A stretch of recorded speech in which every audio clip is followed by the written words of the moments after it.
They thought the story ended when they erased the first one. But just a few years later, another man came along. Faster, sharper, more dangerous with the football in his hands. His name was Marlin Briscoe, and the NFL had no idea what to do with him. In 1968, America was burning with change. The civil rights movement was still echoing, and inside the Denver Broncos locker room, a 22-year-old from Omaha was about to rewrite what was possible. They called him the Magician. He was supposed to be a project, a footnote. But when injuries forced him into the starting role, Briscoe didn't just play, he lit up the field. 14 touchdowns in 5 starts, a cannon for an arm, a calm beyond his years. For a moment, it looked like the NFL was ready to evolve. But behind the headlines and highlight reels, something darker was brewing. Because when Marlin Briscoe proved a black man could lead a team in the late 1960s, the league didn't celebrate him, they quietly made sure it would never happen again. The year was 1968. Denver was desperate, the team struggling to find any spark under center. Then came a 22-year-old rookie named Marlin Briscoe, a sixth-round draft pick out of Omaha University who wasn't supposed to see the field. He wasn't supposed to touch the football as a quarterback. But desperation changes everything, and when the Broncos ran out of options, they finally gave him a shot. From the moment he stepped onto that field, everything the scouts said about him being too short, too raw, or not built for the position dissolved under the roar of the crowd. Briscoe wasn't just playing football, he was transforming it. His footwork was electric, his release was fast. His command of the offense was sharper than anyone expected from a rookie who'd been shuffled to defense during training camp. He became the first black starting quarterback in modern professional football history. In just 5 starts, he threw for more touchdowns than any rookie in the franchise's history. Fans fell in love with him, teammates trusted him, even opponents admitted he was the most exciting player on the field. But behind closed doors, executives were uneasy. A black quarterback wasn't supposed to lead a team in 1968. It challenged too many unspoken rules, too many prejudices that had been baked into the league's foundation for decades. And when the season ended, Denver didn't celebrate the man who saved their year. They replaced him. Because in the NFL of that era, success didn't guarantee opportunity, it guaranteed resistance. For a brief moment, it felt like change had arrived. In Denver, the headlines called him the magician. The local papers marveled at his instincts, his poise, his uncanny ability to make something out of nothing.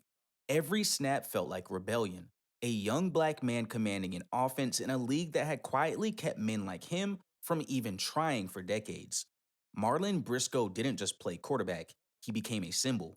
Kids in Omaha and across the Midwest started pretending to be him in vacant lots, rolling out, throwing deep, dreaming beyond what America had told them was possible. Even white fans in Denver began to cheer his name, not because he was breaking barriers, but because he was winning.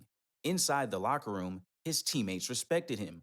On the field, his numbers were undeniable: 1,589 passing yards, 14 touchdowns, and a rookie record that still stands in the Broncos' books. Yet, in the executive offices upstairs, those stats didn't matter. The idea of a black man leading a franchise, speaking for it, representing it, made the power brokers nervous. When the offseason came, Briscoe walked into the facility expecting a meeting about the starting job. Instead, he found a different message waiting. The Broncos had signed another quarterback, white, less mobile, less proven, but more traditional. Marlin's locker was cleared out. His name was quietly removed from team plans. No public explanation, no injury excuse, just silence. The kind that follows when a door is closed in your face, not because of what you did, but because of what you represented. The fans didn't know it yet, but the league had just delivered a message.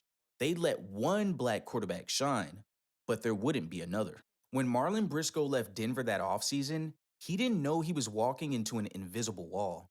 He thought another team would call, maybe the Bengals, maybe the Chiefs, anyone who'd seen what he'd done as a rookie. He'd proven himself under pressure, broken records, and showed that leadership had nothing to do with color. But the phone never rang. It wasn't a coincidence. It was the unspoken understanding of the NFL's old guard, a message whispered through scouting departments and general managers' offices. Don't sign him as a quarterback. In a league where every franchise claimed to want winners, none wanted that kind of winner. Briscoe was unofficially blackballed at the position. Coaches called it fit. Reporters called it competition. But the truth was uglier. The league couldn't allow his success to become a precedent. Because if one black man could play quarterback, lead a huddle, read defenses, and win, then all the excuses used for decades would crumble. For months, Briscoe waited. He trained, threw passes, stayed ready. But the calls that did come weren't for quarterback tryouts, they were for defensive back, receiver, anything but the role he'd earned. Eventually, survival won out over pride. The game he loved wasn't going to let him be a leader, so he adopted. He accepted a new role with the Buffalo Bills, not as a passer but as a wide receiver. He caught passes instead of throwing them. The same hands that once guided an offense now stretched to snatch spirals out of the air. And while fans cheered his touchdowns, they never knew what it would cost to get them. Because every catch, every score, every roar from the crowd came with a reminder that he'd been forced to trade history for survival. Buffalo was supposed to be a fresh start, a chance to prove he could still play the game he loved. But for Marlin Briscoe, it was something far more painful, a public reminder of what the league had taken from him. He didn't arrive as a quarterback, the position he'd mastered and changed. He arrived as a wide receiver, a position switch that no rookie phenom should ever have had to make. But Briscoe refused to let bitterness define him. If they wouldn't let him lead the huddle, he'd make sure they couldn't ignore him on the scoreboard. And he did. In Buffalo, he turned himself into a star again, not with passes, but with catches that silenced crowds. His quickness translated perfectly, his instincts born from reading defenses as a quarterback made him lethal in open space. In 1970, he caught 57 passes for over 1,000 yards and 8 touchdowns, becoming the first black player in Bills history to record a 1,000-yard season. Still, every highlight came with a shadow. Broadcasters called him the converted quarterback as if his past was a burden to forget. Reporters praised his athleticism, but avoided the word intelligence the same way they always had when describing black players who thought the game too well. Briscoe went on to play for Miami, winning 2 Super Bowls as a part of the legendary 1972 and 1973 Dolphins teams. He was respected, celebrated, and even admired, but never restored. The quarterback was gone. He had become something else, a survivor of a system that would rather see him reinvent himself than recognize what he already was.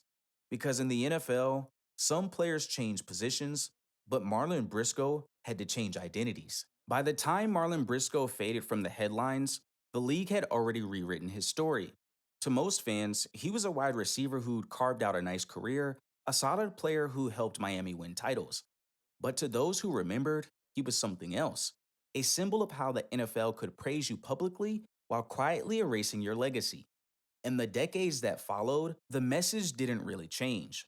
The league continued to treat the black quarterback as an exception, not a norm. For every Doug Williams who broke through and won a Super Bowl, there were countless others left waiting for chances that never came. The same doubts: can he lead?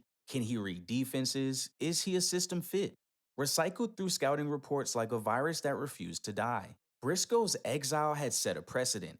It told front offices that even if a black quarterback succeeded, he could still be repositioned, recast, or quietly replaced.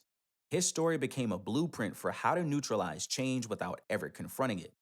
And as the years rolled on, that quiet resistance outlasted the men who built it. The names changed: McNair, Cunningham, Moon, McNabb, but the whispers stayed the same. Every time one rose, the league reminded them where the limits were supposed to be. Every time one broke through, it reminded everyone what Briscoe had already proven decades earlier: that talent could win battles, but not always wars. Because history doesn't always repeat itself in football. Sometimes it just runs the same play, again and again, until someone finally calls it out.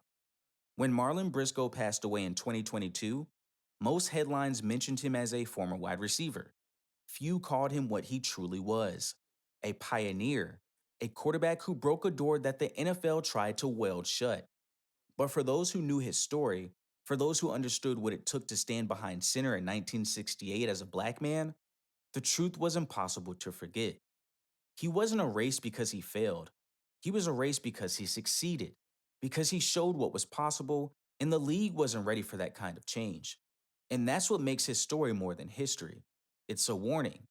Every time a young black quarterback like Patrick Mahomes, Lamar Jackson, or CJ Stroud takes the field, they're playing in the space Marlin Briscoe created. They stand on the field that he was pushed off of, under the same lights that once refused to shine on him. Briscoe's name may not be etched on every NFL Wall of Fame, but is written in something far stronger: memory. The kind that doesn't fade with time. The kind that belongs to the people who remember what was taken and why. Because Marlin Briscoe didn't just play football, he changed what it meant to be seen. And for the men who came after him, that might have been the most dangerous play of all.